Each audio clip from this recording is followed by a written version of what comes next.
नमस्कार दोस्तों, मैं आपका दोस्त डॉक्टर अखिलानंद पाठक एक बार पुनः अपने YouTube चैनल अद्भुत भारत अनंत भारत के माध्यम से आपके बीच। मित्रों, बिल्कुल नया subject, bye bye bye bye, आपको नहीं टिकटॉक को बाय बाय। मित्रों, कल भारत के सशक्त प्रधानमंत्री मोदी जी ने एक कड़ा निर्णय करते हुए चीनी ऐप टिकटॉक सहित लगभग 59 चाइनीज ऐप को बैन कर दिया। मित्रों, आपको लग रहा होगा कि आत्मनिर्भर भारत अभियान में इन ऐप को बैन करके और हम क्या कर सकते हैं।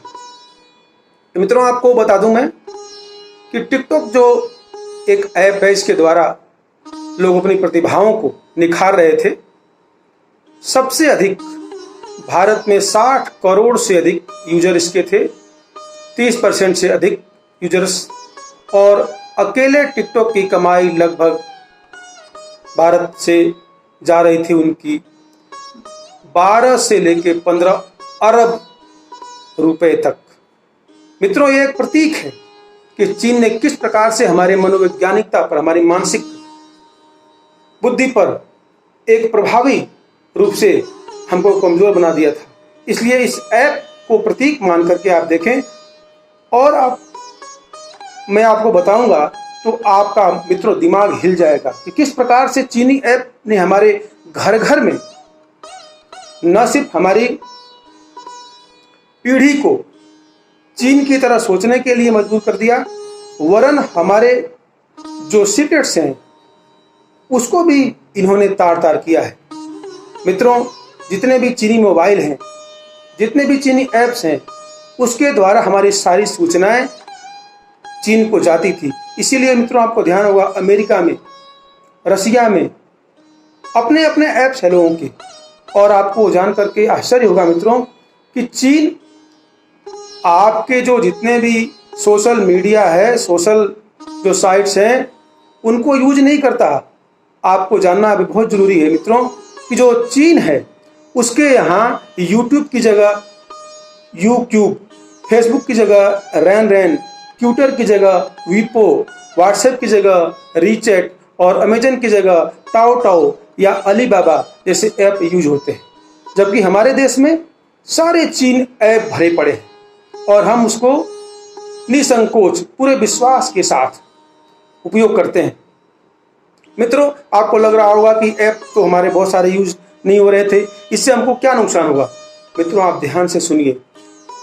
ये ऐप आने के बाद इससे जो इसका इफेक्ट होता था, और विभिन्न प्रकार के जो ऐप्स बनते थे जिसमें अरबों खरबों डॉलर का निवेश होता था और चीनी कंपनियां इसमें निवेश करती थी। अब आपके सामने एक मैं उदाहरण रख रहा हूं कि देखिए किस प्रकार से हजारों हजार करोड़ रुपए का फायदा चीन को हो रहा था सीधे सीधे। तो आप देखिए कि बायजूस, जिसका आपने नाम सुना होगा, शिक्षा जगत के लिए ऐप, इसमें चीनी निवेश था। हाइक मैसेजिंग के लिए, फ्लिपकार्ट ई कॉमर्स के लिए, पेटीएम भुगतान के लिए, क्विकर सेकेंड हैंड सामान बेचने के लिए, स्नैपडील ई कॉमर्स के लिए, आयो होटल को कहीं आप जाते हैं बुक करना है तो आयो का ऐप आपको डाउनलोड करना होता है था।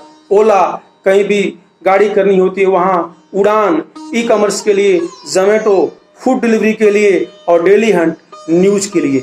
इनमें लाखों करोड़ का जो निवेश था चीन का था, और ये सारा पैसा हमारे जितने भी स्टार्टअप हुए इंडिया में, उनको सबको फंसा करके और निवेश करके अधिक से अधिक फायदा इन चीन वालों ने लिया।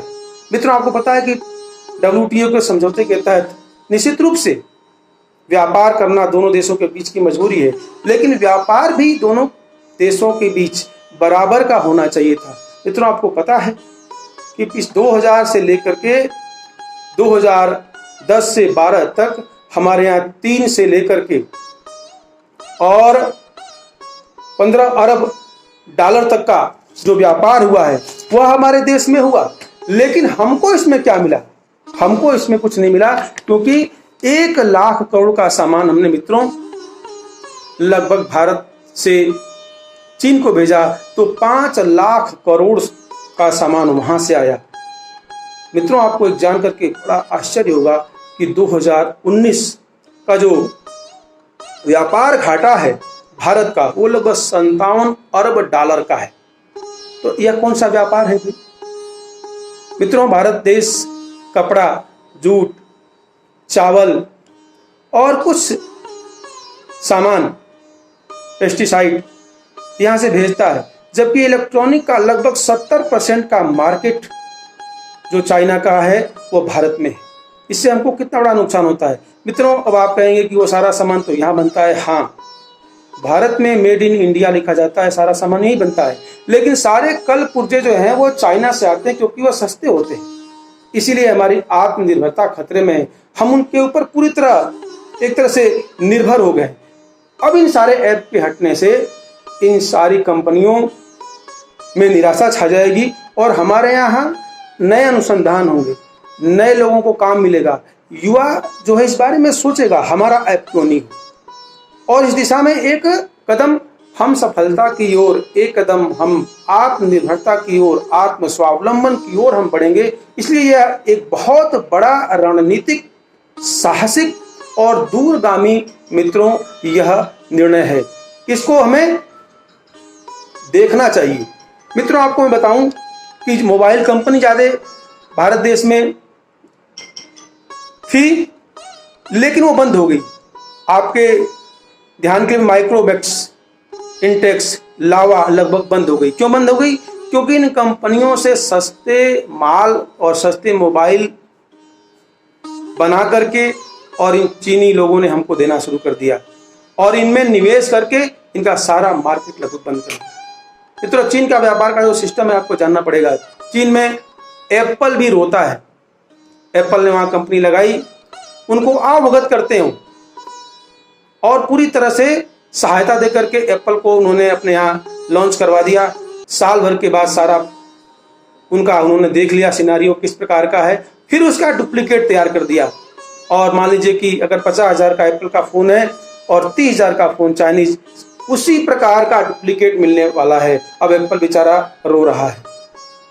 ऐसी स्थिति में क्या होता है कि या तो एप्पल या भारतीय या जो भी विदेश की कंपनियां वो प्रोडक्ट बनाती हैं, या तो उनसे समझौता करती हैं या अपने प्राइस को डाउन करती हैं, और नहीं तो फिर वो गंदा खेल खेलता है चीन कि आप हमारे इसके साथ पार्टनरशिप कर लीजिए, और इस प्रकार से धीरे धीरे उस कंपनियों को वो हथिया लेता है। यही तो चाल है चीन की, और इस चाल में हम भारत के लोग धीरे धीरे विगत 20 वर्षों में फंस गए। मित्रों, आपको पता है कि 70% जो दवाइयों का कंटेंट है वो भारत में चीन से आता है। ये बात सत्य है कि आज की डेट में जो ये बैन लगा है और जो कुछ बैन अभी और लगने वाला है, इससे हमारे ऊपर संकट हो जाएगा, एकदम से सामान नहीं मिलेगा। लेकिन आज हमें आत्मनिर्भर बनने के लिए थोड़ा सा तो संयम बरतना पड़ेगा, थोड़ा कठिनाई आएगी हमारे, लेकिन हमें धीरे धीरे अगर एक कदम उठाया है तो उस पर आगे चलने के लिए निश्चित रूप से हमें आगे बढ़ना पड़ेगा मित्रों, और इसका विकल्प तलाशना होगा। ऐसी बात नहीं है कि हमारे यहाँ आज टिकटॉक के जो मीडिया, जो भारत के हेड हैं वो निखिल गांधी हैं। मित्रों, आप देखिए क्या दुर्भाग्य है कि कहाँ तो भारत के गांधी जी जो स्वराज की बात करते हैं और कहाँ टिकटॉक का जो भारत का हेड है वो निखिल गांधी है। हमारे युवा जाकर के सुंदर पिचाई विदेश में काम करते हैं।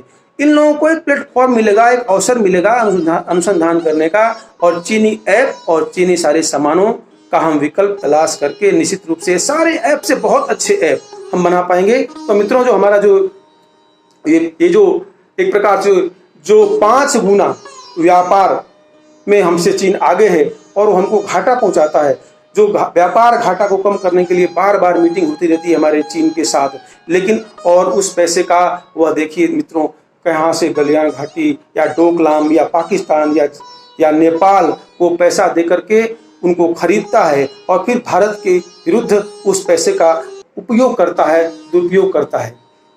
इसलिए मैं युवा पीढ़ी से यह अनुरोध करूंगा कि आप इन सारे जो वाहियात किस्म के ऐप्स थे जो हमारा समय खराब करते थे और कुछ उपयोगी भी थे, उनको एक बार देश हित के लिए भूल जाएं, प्ले स्टोर से ये डाउनलोड नहीं होंगे, जल्दी ही आदेश जारी हो जाएंगे और आप नए विकल्प की तलाश करें। कुछ समय परेशानी अगर सहनी पड़े तो आप सहें और फिर हम एक नया भारत का जो नया मार्केट खुलने वाला है और अमेरिका के साथ मिलकर, क्योंकि चीन से सभी लोग परेशान हैं मित्रों। तो इस प्रकार से ये जो मोदी जी ने डिजिटल सर्जिकल स्ट्राइक की है उसके पीछे बहुत कुछ सोचे। आज मोदी जी ने अपने भाषण में एक नाम नहीं लिया, यही चतुराई होती है, यही एक राजनीतिज्ञ की कुशलता होती है कि इस पे बातचीत नहीं करना, जो करना है उस पे बोलना नहीं, जो बोलना है उसको अपने विचार के अंदर रखना। तो चाइना ऐप्स को भूल जाइए, चाइनीज सामान का बहिष्कार कीजिए। भारत की सभ्यता, भारत की संस्कृति, भारत का स्वाभिमान, भारत की आत्मनिर्भरता ही हमारे लिए सर्वोपरि है। उसको हम बनाएंगे, चाहे भले ही हमें थोड़े कष्ट क्यों नहीं सहने पड़े। मित्रों, पुनः एक अन्य विषय पर आपसे मिलेंगे, तब तक के लिए बहुत बहुत धन्यवाद। नमस्कार। चैनल को देखते रहिए, सब्सक्राइब कीजिए और राष्ट्र हित की बातों के लिए अद्भुत भारत अनंत भारत को सब्सक्राइब कीजिए, शेयर कीजिए। जय हिंद।